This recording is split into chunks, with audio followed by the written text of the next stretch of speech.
Imagine giving birth to twins, exhausted and vulnerable, expecting love, only to be met with the coldest business deal of your life. Minutes after his children were born, tech billionaire Jeffrey Krantz didn't hold his babies. He threw divorce papers onto his wife's hospital bed, called her a completed transaction, and had security throw her out into the rain with nothing but the clothes on her back. He thought she was just a penniless nobody he could discard. But what happens when the man who thinks he owns the world accidentally declares war on the one woman who secretly owns him? You are about to witness the ultimate satisfying timeline. This is the story of how a discarded mother activated a secret inheritance to become her ex-husband's worst nightmare. Karma isn't coming. She's already here. The sterile scent of the private maternity ward did nothing to mask the metallic tang of blood and the heavy, humid air of exhaustion. Frances Stevens lay against the stiff pillows, her body feeling like a hollowed-out shell, vibrating with the aftershocks of a 14-hour labor. In the crook of her left arm lay a boy.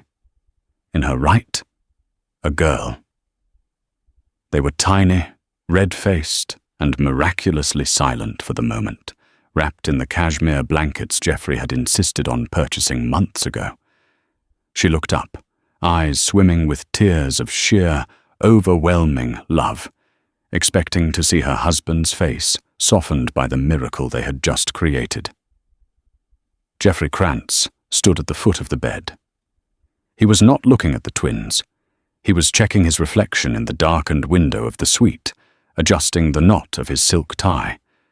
He wore a charcoal three-piece suit, immaculate and sharp, a violent contrast to the sweat-drenched hospital gown clinging to Frances's skin. "Jeffrey," Frances whispered, her voice rasping. "They're here. Leo and Maya. Look at them." Jeffrey turned. His face was a mask of bored indifference, the same expression he wore during board meetings that ran 5 minutes over time. He walked to the side of the bed, but he didn't reach out to touch the infants. He reached into his inner jacket pocket and pulled out a thick, folded document. He dropped it onto the bedspread. The heavy paper landed with a dull thud next to the baby boy's head. "The nanny is outside," Jeffrey said, his voice smooth and devoid of inflection. "She'll take the children to the nursery to get them on a proper schedule immediately. You need to sign the last page." Frances blinked, her brain foggy from the epidural. "Sign what? Is this for the birth certificate?" "It's the divorce decree, Frances," Jeffrey said. He checked his Patek Philippe watch. "My lawyers fast-tracked it. Cited irreconcilable differences. Since we have a prenuptial agreement, it's a mere formality. You get the lump sum we agreed upon, 500,000.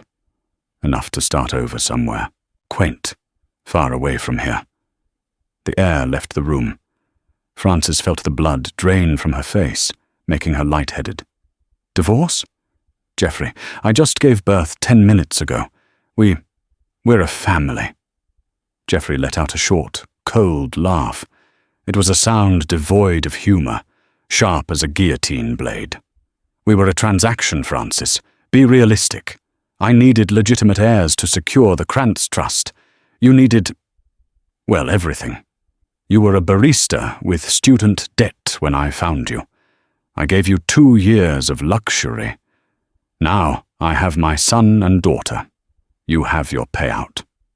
He leaned in, his cologne, sandalwood and money, choking her.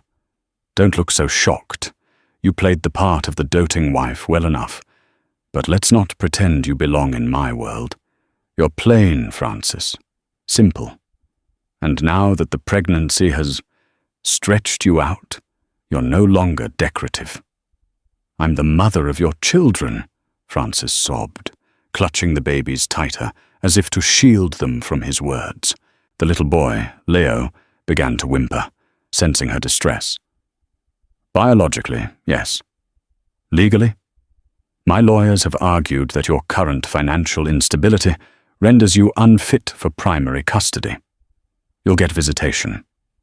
Supervised, of course. Geoffrey tapped the papers with a manicured finger. Sign it, now, or I drag this out in court until that 500,000 is eaten up by legal fees, and you're left on the street with nothing. Frances looked at the man she thought she loved, the man she had rubbed the back of when he was stressed about the merger, the man she had defended to her friends who said he was too cold. She realized with a sickening lurch that they were right. He wasn't cold. He was hollow. Her hands shook violently as she shifted the babies to one side, risking them waking up, to reach for the pen he held out. "You're a monster," she whispered, the ink staining the page as her hand trembled. "I'm a businessman," Geoffrey corrected, snatching the papers back the moment the pen lifted from the paper. "And this merger is concluded." He turned on his heel and walked toward the door. "The driver will take you to your old apartment in the morning. Do not come to the estate. Security has been instructed to treat you as a trespasser." The door clicked shut. The silence that followed was louder than the screaming that had filled the room an hour ago. Frances looked down at her children, her heart shattering into a million jagged pieces. She was alone, discarded, broken. But as the tears fell onto the divorce papers, she remembered something. A letter her grandmother had given her on her deathbed, with strict instructions.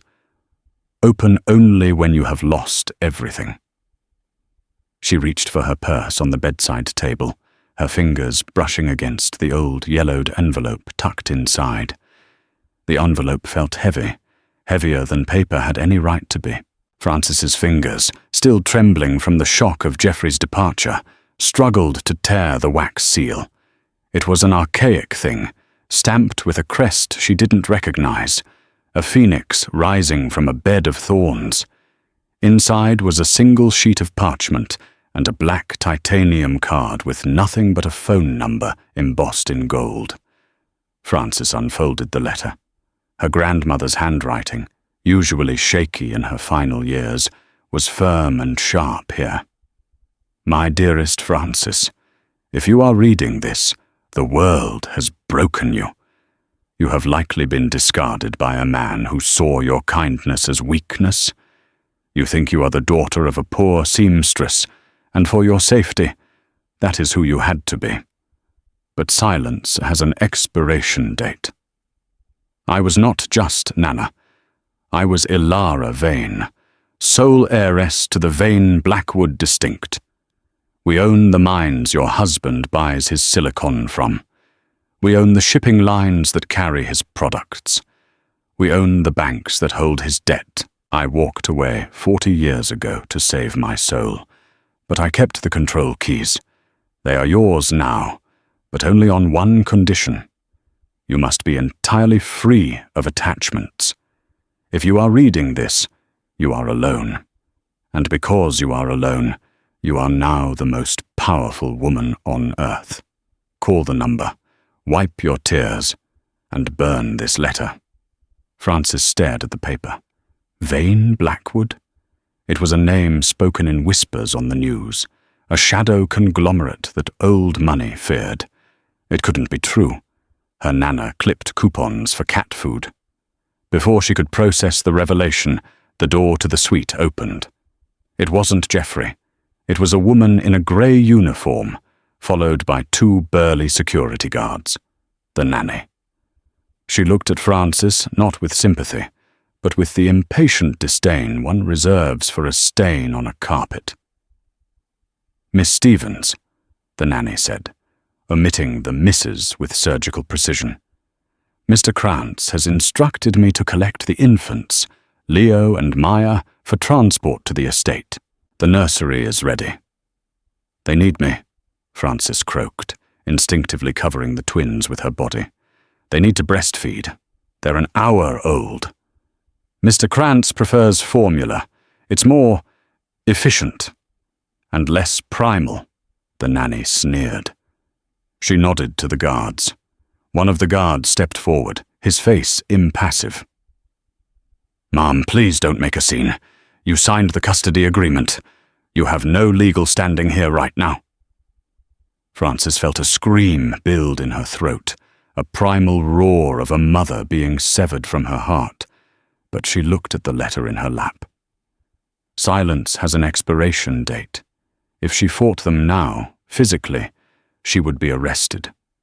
She would be the hysterical ex-wife on the evening news. Jeffrey would win. With shaking hands, she kissed Leo's forehead, then Maya's. They smelled of milk and innocence. "Mommy is coming back," she whispered, her voice breaking. "I promise. I'm coming back for you." She allowed the nanny to take them. The emptiness of her arms felt physically agonizing, like a phantom limb. "You need to vacate the premises," the guard said, checking his clipboard. "Mr. Krantz has stopped payment on the private suite effective immediately. If you stay past noon, you will be billed personally." It was 11:45 a.m. 10 minutes later, Frances stood on the curb outside the hospital. It was raining, a cold, biting drizzle that soaked through her thin dress. She had no coat. Jeffrey had taken the car. She had her purse, the check for $500,000, which felt like blood money, and the black titanium card.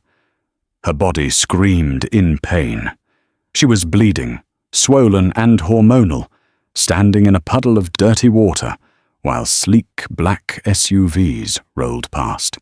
She saw a tabloid photographer across the street, his lens pointed right at her misery. Jeffrey had probably tipped him off. The billionaire's ex, dumpy and dumped. She didn't hide her face. She stared directly into the lens, her eyes cold and hard. Then she pulled out her phone and dialed the number on the black card. It rang once. "We have been waiting, Madame Vane." A deep, crisp voice answered immediately. "GPS locates you at Sinai Grace Hospital. A car is 30 seconds away. Are you ready to begin?" A black Rolls-Royce Phantom, void of any license plates, screeched around the corner, cutting off a taxi. The back door swung open, held by a man who looked more like a soldier than a chauffeur. Frances looked back at the hospital window, where she knew her children were being prepped for a life without her. "Yes," Frances said, tossing the wet divorce papers into the trash can. "Burn it all down." 6 months later, Jeffrey Krantz stood on the balcony of his penthouse, swirling a glass of 30-year-old scotch. Inside, the New Beginnings Gala was in full swing. The elite of Silicon Valley were there, drinking his champagne and fawning over the twins, Leo and Maya, who had been brought out for exactly 20 minutes of photo opportunities before being whisked back to the nursery wing. "You look like a man who owns the world," Marcus, his CFO, said, stepping out into the cool night air. "I do, Marcus," Jeffrey replied, leaning against the marble railing. "Stock is up 40% since the divorce. The public loves a single father. It makes me look accessible." "And the ex-wife?" Marcus asked cautiously. "Any noise?" Jeffrey snorted. Silence. "My lawyers tracked her to a rental in Ohio for a few weeks. Then she dropped off the grid, spent that $500,000 and is probably hiding in shame. She's irrelevant." He took a sip of scotch. "What matters is the Krantz X launch. The new battery technology will revolutionize the industry. We just need the raw lithium supply secured." Marcus cleared his throat, shifting uncomfortably. "That's actually why I came out here, Jeff. We hit a wall." Jeffrey turned, his eyes narrowing. "A wall? We have contracts with the Vane Blackwood mines. They've been our suppliers for a decade." "They cancelled," Marcus said, his voice dropping to a whisper. "This morning, all of it. The mines in Chile, the shipping routes in the Pacific, even the financing for the new plant. They pulled the plug." "They can't do that. That's a breach of contract," Jeffrey snapped, his face reddening. Who runs Vane Blackwood anyway? It's some faceless board of directors, isn't it? That's the thing, Marcus said, pulling out his tablet. There was a hostile takeover internally. A dormant clause in the original charter was activated 6 months ago. There is a sole proprietor now, a chairwoman. She goes by Madam V. No photos, no interviews. She operates entirely through proxies. She wants money, Geoffrey dismissed, buttoning his jacket. Everyone wants money. Set up a meeting. I'll charm her, or I'll buy her out. If she refuses, I'll crush her. The Swiss Alps. The Vane estate. While Geoffrey was toasting to his own reflection, Frances Stevens was bleeding. She was in a dojo carved into the side of a mountain, high above the snow line. She was not the soft, weeping woman who had been left in the rain. That woman had died the moment she stepped into the Rolls-Royce. Again, a voice commanded. Silas, the man who had opened the car door that day, stood with a stopwatch. He was her advisor, her trainer, and the keeper of the Vane secrets. Frances wiped blood from her lip and reset her stance. For 6 months, she had undergone a brutal metamorphosis. She studied corporate law by day and strategy by night. She learned how to walk not like a mother, but like a predator. She learned how to hide her emotions behind a mask of ice. She threw a punch, then another, moving with a precision she never knew she possessed. Your husband, Silas said calmly, is a narcissist. He predicts behavior based on fear. If you fear him, he controls you. Do you fear him? Frances stopped, her chest heaving. She walked to the window. Pinned to the glass were photos of Leo and Maya, taken by long-range lenses from her private investigators. They were 6 months old now, sitting up, smiling. I don't fear him, Frances said, her voice dropping an octave, the rasp of tears replaced by the steel of resolve. I hate him, but hate is sloppy. I don't want to hurt him, Silas. I want to erase him. Good, Silas said, because he just requested a meeting. He claims the Kransex launch depends on our lithium. He is desperate. Frances turned. She wore a tailored black suit that cost more than Geoffrey's car.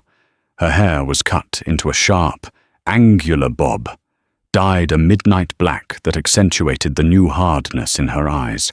He thinks he's meeting a stranger, Frances said, picking up a tablet that displayed Geoffrey's frantic emails to the Vane Blackwood legal team. He is, Silas replied, handing her a dossier. Frances Stevens is gone. You are Ilara Vane now. The meeting is set for Tuesday in New York. At the Spire. The Spire was the tallest building in the city, recently acquired by the Vane estate. It looked down directly onto Geoffrey's headquarters. Frances ran a thumb over the photo of her children. He told me I was plain, she whispered. He told me I was decorative only when pregnant. He told me I was a transaction. She walked to the heavy oak door. Tell the pilot to prep the jet, she commanded. It's time to go collect my debt. And the terms of the meeting, Silas asked. Total capitulation, Frances said. And tell him the chairwoman doesn't shake hands. The Spire was not just a building. It was a needle piercing the sky of Manhattan. Geoffrey Krantz hated it immediately. It was taller than his headquarters, sleeker than his aesthetic, and the elevator ride to the 100th floor took long enough to make his ears pop twice. He checked his reflection in the polished chrome of the elevator doors. Perfect. He was Geoffrey Krantz. He had charmed investors out of billions and talked his way out of ASEC investigations. One woman with a mining company would be child's play. Remember, Marcus whispered as the doors slid open, we need this lithium. Without it, the Kransex batteries are just expensive paperweights. Give her whatever she wants. We can renegotiate later.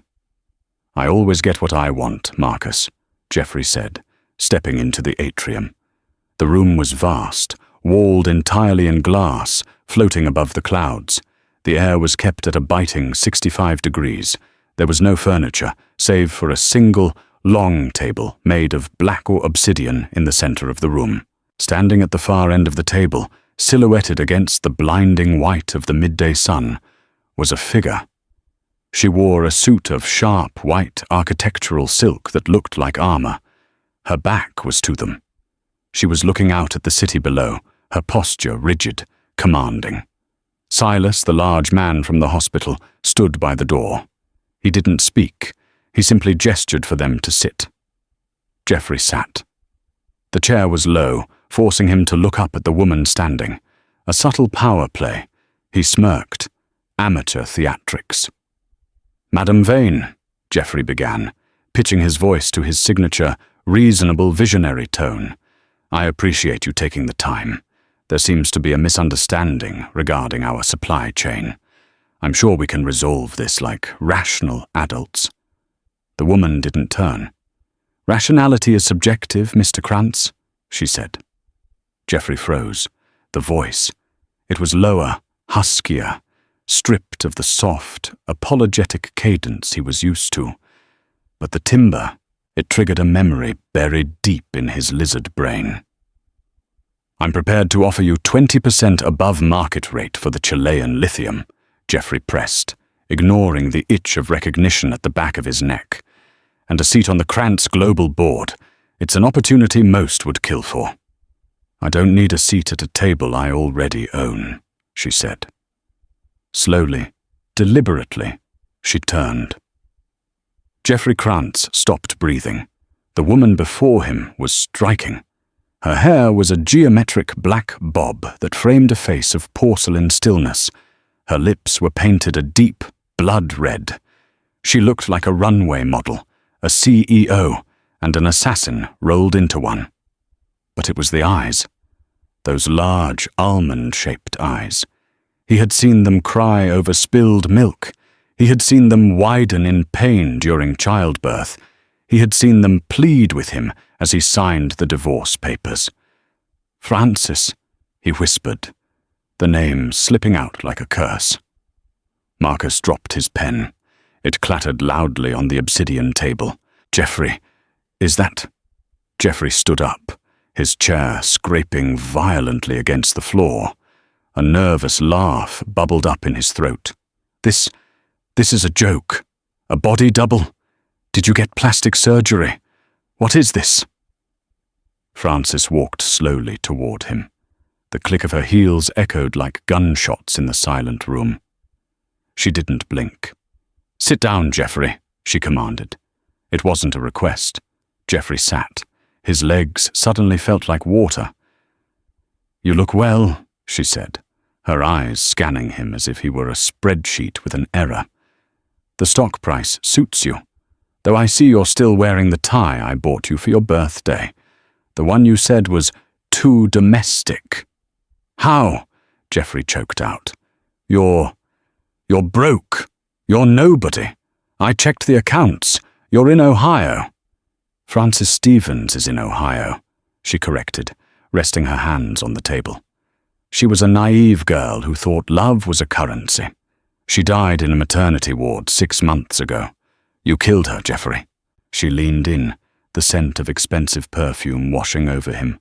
Cold, floral, metallic. "I am Ilara Vane, and I am the reason your ships are docked in Panama. I am the reason your banks froze your credit line this morning. And I am the reason your stock is about to drop to 0. "You can't do this," Geoffrey stammered, his mind racing to find an angle, a lever, anything. "I'm the father of your children," Francis laughed. It was a terrifying sound. "Ah, the transaction, the biological necessity. You were very clear, Geoffrey. We had a deal. You got the heirs, I got the payout." She tapped a finger on the table. "But you forgot to read the fine print of the universe, Geoffrey. When you destroy a mother, you don't get to dictate how she rebuilds herself." Geoffrey looked at Marcus, but his CFO was pale, staring at his phone. "Jeff, she's right. The banks, They just called the loans. All of them. Immediate repayment. We don't have the liquidity. Jeffrey looked back at his ex-wife. For the first time in his life, he felt small. He felt the crushing weight of the humiliation he had inflicted on her, reflected back 1,000 times stronger. "What do you want?" Jeffrey asked, his voice cracking. "More money. Custody. I can give you visitation. I don't want visitation." Frances cut him off, her voice turning into ice. "I don't want your money. I have billions of my own." She picked up a remote and clicked it. The glass wall behind her turned opaque, displaying a live feed of the Krantz Global Trading floor. The numbers were flashing red. "I want the only thing you value," she whispered. "I want your legacy, and I'm going to take it, piece by piece, while the whole world watches." The descent from the 100th floor took 60 seconds, but by the time Jeffrey Krantz reached the lobby, his world had already begun to burn. His phone was vibrating so violently against his ribs it felt like a second heartbeat. It wasn't just Marcus anymore. It was the board, the investors, the press. "Get me into the car," Jeffrey snapped at his security detail, shoving past a paparazzi photographer who had somehow already tipped off about the meeting. Inside the armored SUV, Jeffrey dialed the one number he saved for disasters: Elena Cross, the most ruthless PR crisis manager in New York. "Fix it," Jeffrey barked the moment she picked up. "Vane Blackwood is squeezing the supply chain. The stock dropped 12% in an hour. Spin it. Tell them it's a temporary negotiation tactic. Tell them I'm the victim of corporate extortion." "I can't spin a hurricane, Jeff." Elena's voice was tight. "It's not just the stock. Have you looked at Twitter? Or TikTok?" "I don't look at apps for teenagers." Jeffrey spat, loosening his tie. "I run $1 trillion company." "Well, you might want to look now, because #TheDiscard is trending #1 globally. Someone just leaked the hospital security tapes." Jeffrey felt the blood drain from his face, leaving him dizzy. "What tapes?" "The delivery room, Jeffrey. The audio is crystal clear. You calling your wife a transaction. You telling her she was decorative. It's everywhere. A channel called The Vane Truth dropped it 10 minutes ago. It has 5 million views already."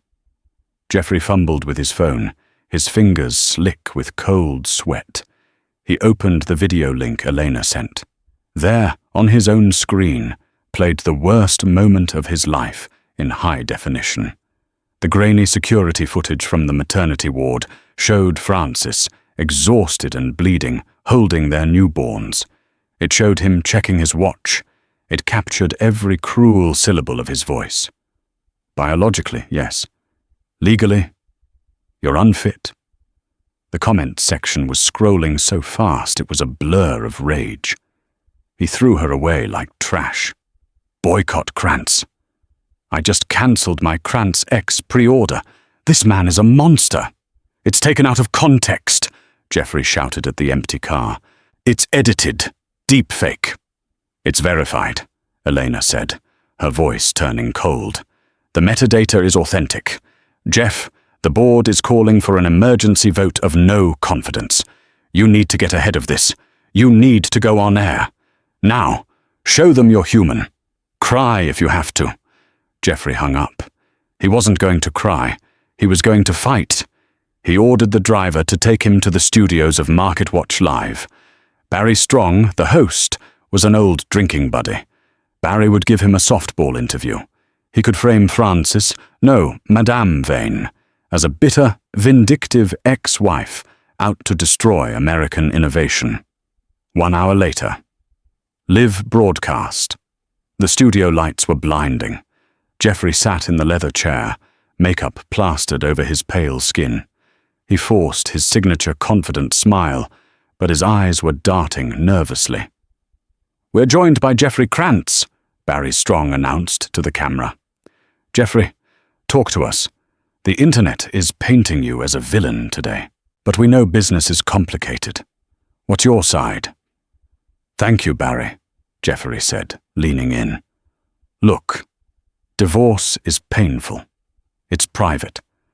What you're seeing is a coordinated attack by a hostile entity, Vane Blackwood, to devalue my company so they can buy it for pennies. The woman behind this, she's not a victim. She's a corporate predator using deep fake audio to manipulate emotions." He was finding his rhythm. He was good at lying. "I love my children. I have sole custody because their mother walked away. She abandoned them." Suddenly, the massive monitor behind Barry Strong flickered.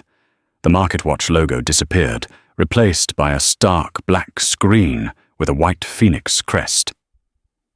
"What's going on?" Barry asked, tapping his earpiece. "Cut the feed, we're being hacked." "You're not being hacked," a voice boomed through the studio speakers. It was her voice, low, husky, terrifying. Jeffrey griped the armrests of his chair. On the screen, Frances, Madame Vane, appeared. She was sitting in the same room in the spire, looking directly into the camera. She held up a document. "Mr. Krantz claims I abandoned my children," Frances said calmly to the millions watching live. "This is the document he forced me to sign while under heavy sedation, 10 minutes after birth. Note the timestamp." The document zoomed in on the screen. It was the custody waiver. "And," Frances continued, "he claims to be a loving father. Let's check the nanny cams from the Krantz estate, shall we?" Jeffrey jumped up. "Turn it off! This is illegal!" The screen split into 4 quadrants. Live feeds from the nursery. "It's 2 p.m., Frances narrated. "The children are in the West Wing. Where is their father? He's on TV, lying about them." The screen shifted again. It showed a log of Jeffrey's visits to the nursery over the last 6 months. Total time spent with children, 4 hours, 12 minutes. "You don't want heirs, Jeffrey," Frances said, her eyes piercing through the camera lens and straight into his soul. "You want props, but the props have been repossessed." "What does that mean?" Jeffrey screamed, turning to the camera. "It means," Frances said, "check your phone. Child Protective Services just received the unredacted evidence of your neglect and the coercion of the custody agreement. Emergency custody has been granted to the mother." Jeffrey looked at his phone. A notification from his head of security popped up. "Police and CPS are at the gate. They're taking the twins." "And one more thing," Frances added, a small, cruel smile touching her red lips. "I just bought MarketWatch. Barry, you're fired." The feed cut to black. The studio was silent. The cameramen were staring at Jeffrey not with respect, but with disgust. Jeffrey stood alone under the hot lights, realizing that he hadn't just lost the narrative. He had become the main character of the world's most satisfying revenge tragedy, and the second act had only just begun. Jeffrey Krantz didn't just walk out of the studio. He ran. He sprinted past the screaming paparazzi, diving into his SUV like a rat scurrying into a sewer. "Headquarters!" he screamed at the driver. "Now! Drive over the sidewalk if you have to." He needed to get to his safe. He had backup hard drives. He had offshore account codes. He had leverage. If he could just get to his office, he could burn the evidence of the coercion, pay off the board, and survive. He always survived. But as the Krantz Global Tower came into view, Jeffrey saw the lights were out. Not just the lights in the lobby. The logo, the massive, glowing K that beamed over the city like a beacon of capitalism, was dark. "Why is the power off?" Jeffrey muttered, his hands shaking as he tried to open his banking app. Face ID not recognized. Account locked. The car screeched to a halt. Jeffrey leapt out, pushing through the revolving doors. The lobby was full, but it wasn't employees working late. It was security. Vane Blackwood security. Men in dark suits with the Phoenix lapel pin. "Mr. Krantz," the head of security said, stepping forward. "You are trespassing." "Trespassing?" Jeffrey laughed, a high-pitched, hysterical sound. "I built this building. I own this city. Get out of my way." He lunged for the elevators, but a heavy hand caught his shoulder. It wasn't security. It was Marcus, his CFO, his best man, the guy who helped him draft the prenup that screwed Francis. "Marcus!" Jeffrey gasped, grabbing his arm. "Thank God. Tell these goons who I am. We need to get upstairs. We need to initiate the poison pill protocol." Marcus didn't move. He looked at Jeffrey with a mixture of pity and revulsion. Slowly, he peeled Jeffrey's fingers off his suit jacket. "There is no poison pill, Jeff," Marcus said softly. "The board voted 10 minutes ago. Unanimous decision." Voted on what? Termination. For cause. Moral turpitude, stock manipulation, and... Marcus paused, glancing at a woman standing in the shadows of the mezzanine. Gross negligence affecting shareholder value. You voted against me." Jeffrey staggered back. "I made you rich." "You made me an accomplice," Marcus corrected. "And when the new majority shareholder offered immunity in exchange for full cooperation with the SEC investigation, I took the deal." "New majority shareholder?" Jeffrey whispered. The elevator doors pinged open. Frances Stevens, Madame Vane, stepped out. She wasn't alone. She was holding Leo. A nanny stood behind her, holding Maya. The babies were dressed in soft blue and pink, looking healthy, loved, and completely at ease. Frances walked across the marble floor. She didn't look like a vengeful spirit anymore. She looked like a queen surveying a conquered kingdom. "You can't be here," Jeffrey croaked. "The court order.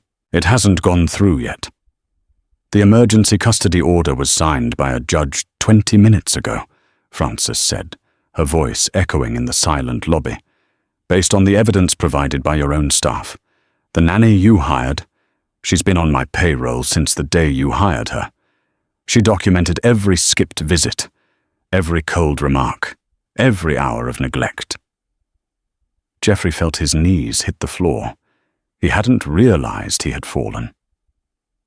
"And the company?" he asked, looking up at her. "Vane Blackwood purchased the outstanding debt from your creditors an hour ago," Frances explained, adjusting Leo's blanket. "We converted the debt to equity. I own 51% of Krantz Global, and my first act as chairwoman was to accept the resignation of the former CEO. She signaled to the security guards. "Escort Mr. Krantz to the exit. He is not permitted to take any company property. That includes his phone, his laptop, and the car." "My house," Jeffrey pleaded. "My penthouse?" "Company property," Marcus interjected, not meeting Jeffrey's eyes. "Technically, the deed is held by a shell corporation owned by Krantz Global, which is now owned by her." Two guards hoisted Jeffrey to his feet. They dragged him toward the revolving doors, the same doors he had walked through like a god every morning for 10 years. "Francis!" he screamed, fighting against the grip. "Please! I have nothing! You can't leave me with nothing!" Francis stopped. She turned, shielding Leo's ears from his father's desperate shouting. "Nothing?" she asked, tilting her head. "You have your freedom, Jeffrey. You have your health. You have exactly what I had when you threw me out of that hospital room." She looked at him with a finality that froze his blood. "Actually, you have less. I had hope. You have a court date." The guards shoved him out onto the street. The pavement was wet from the evening rain. Jeffrey Krantz stumbled, his $3,000 suit splashing into a dirty puddle. He looked up. The sky was dark. He patted his pockets. No phone, no wallet, no keys. He was standing on the corner of 5th and Main, shivering, while the world passed him by. And high above, in the penthouse he used to own, the lights turned back on. 3 months later. The fluorescent lights of the federal courthouse were a harsh, buzzing yellow, a far cry from the soft, ambient glow of the Krantz Global Penthouse. Jeffrey Krantz sat at the defendant's table, picking at a loose thread on the sleeve of his borrowed suit. It was ill-fitting polyester and smelled vaguely of mothballs. His public defender, a harried man named Mr. Henderson, who had 19 other cases that day, leaned over. "Take the plea, Jeff. 5 years in minimum security. It's the best we're going to get.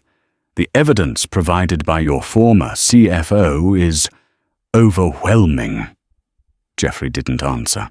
He was staring at the back of the courtroom. The gallery was packed. Reporters, former employees, curious onlookers, they all wanted to see the tech titan fall. But Jeffrey was looking for only one person. She sat in the front row. Frances. She wasn't wearing the armor-like suits of Madame Vane today. She wore a soft, cream-colored dress. Her hair was looser. She looked peaceful. In her lap, she held a photo album. "All rise," the bailiff bellowed. The sentencing took less than 20 minutes. The judge, a woman who had clearly watched the viral hospital tapes, showed no leniency. "Mr. Krantz," the judge intoned, looking over her spectacles. "You treated your company as a personal piggy bank and your family as a disposable asset. The court sentences you to 8 years in federal prison for securities fraud and embezzlement.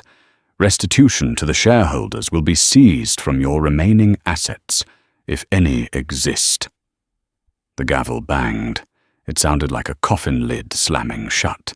As the marshals moved to cuff him, Jeffrey lunged, not to escape, but toward the gallery. "Frances!" he shouted, his voice hoarse. "Frances, wait!" The marshals grabbed his arms, but Frances stood up. She signaled them to pause. She walked to the railing, her expression unreadable. "I need to talk to her," Jeffrey panted, his eyes wide and desperate. "Frances, the kids, Leo and Maya. They're going to grow up without a father. You can't let them forget me. I'm their father." Frances looked at him, then down at the photo album in her hands. She opened it. "They won't forget you, Jeffrey," she said softly. Jeffrey's face brightened with a flicker of hope. You'll tell them about me? About who I was?" "I'll tell them exactly who you were," Frances said. She turned the book around so he could see the page. It wasn't a picture of Jeffrey. It was a picture of Leo and Maya sitting on the lap of a kind-faced older man, Silas, her advisor, laughing as they played with a wooden train set. "I will tell them that their biological father was a donor," Frances said, her voice steady and clear enough for the reporters to hear. "A man who provided genetic material and nothing else. They have a village, Jeffrey.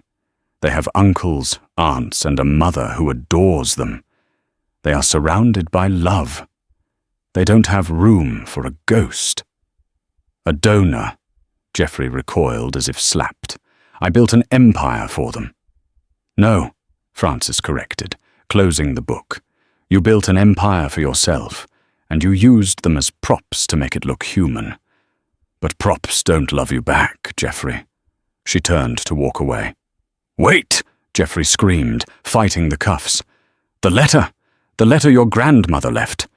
What did it say? Why did she give it to you?" Frances paused. She looked back over her shoulder, a small, sad smile playing on her lips. "She didn't give it to me because I was special, Jeffrey. She gave it to me because she knew men like you.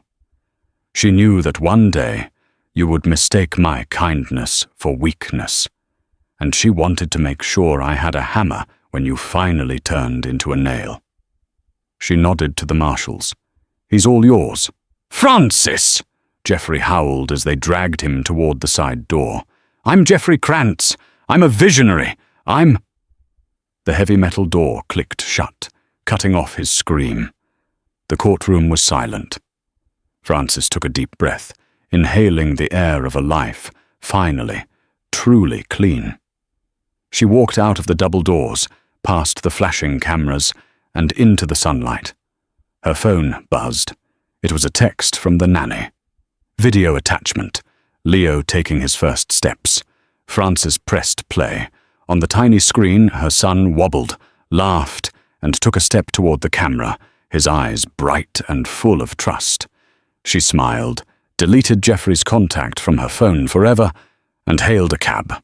The Rolls-Royce was waiting around the corner, but today she felt like walking. She wanted to feel the sun on her face. 5 years later, the prison common room smelled of bleach and stale coffee. Inmate 8940 sat in the back row of plastic chairs, staring at the mounted television encased in protective plexiglass. "Turn it up," an older inmate grunted. "This is the big one." On the screen, a breaking news banner flashed red. Vane Blackwood unveils Project Phoenix, the largest clean energy grid in history. The camera panned over a massive, futuristic solar farm in the Nevada desert. The crowd was cheering. Standing at the podium was a woman who radiated power. Frances Stevens, still using her maiden name, looked younger than she had 5 years ago. She was glowing. Next to her stood 2 5-year-olds, a boy and a girl, Leo and Maya. They held miniature shovels for the groundbreaking ceremony. They were laughing, tugging at the sleeve of a tall, athletic man standing next to Frances. It wasn't Silas. It was someone new, someone who looked at Frances not as an asset, but as if she were the sun itself. "That's her," inmate 8940 whispered, pointing a trembling finger at the screen. "That's my wife. Those are my kids." "Yeah, sure, Jeff," the inmate next to him scoffed. "And I'm the King of England. Eat your oatmeal." Jeffrey Krantz watched as the reporter thrust a microphone toward Frances. "Ms. Stevens," the reporter asked, "this project is named the Krantz Initiative. Many are surprised you kept the name of the company you acquired. Why?" Frances smiled. It was the smile of a woman who had buried her demons. "I kept the name to redefine it," she said into the camera. "For a long time, Krantz meant greed. It meant taking. Today, and for my children's future, it means giving back. We are washing the name clean." "And your ex-husband?" the reporter pressed. "Do you have any comment on his upcoming parole hearing?" Jeffrey leaned forward, his heart hammering against his ribs. "Say my name," he prayed. "Just acknowledge I exist." Frances paused. She looked at the man beside her, then down at Leo and Maya. She looked back at the camera with a look of genuine confusion. "I'm sorry," she said politely. "Who?" The reporter blinked. "Jeffrey Krantz, the founder." "Oh," Frances said, her voice breezy and unbothered. "I don't dwell on the past. We have too much work to do for the future." She turned away, taking the hand of the man beside her, and walked off the stage. The feed cut to a commercial for detergent. Jeffrey sat frozen. She hadn't been angry. She hadn't been bitter. She had simply forgotten him. He was a footnote in his own biography. The guard blew his whistle. "Rec time is over. Back to your cells." Jeffrey stood up, shuffling in line with the others. He realized then that he had been wrong about everything. Hell wasn't fire and brimstone.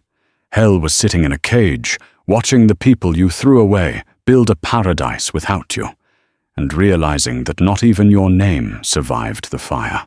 He walked into his cell, the heavy steel door sliding shut with a clang that echoed the emptiness in his chest. Jeffrey Krantz thought he could discard a human being like a used receipt. He thought power came from fear, and that legacy was written in bank accounts.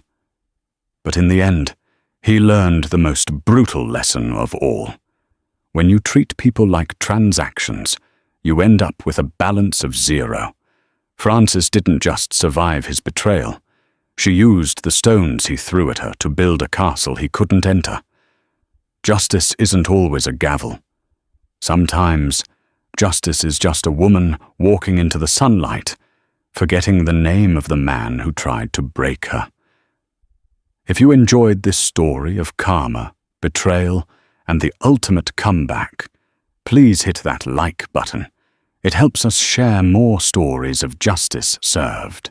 What would you have done if you found that letter in the hospital? Would you have taken the money or the revenge? Let me know in the comments below. And don't forget to subscribe and ring the bell so you never miss a moment of the drama. Until next time, remember, be careful who you discard. They might just own the world tomorrow.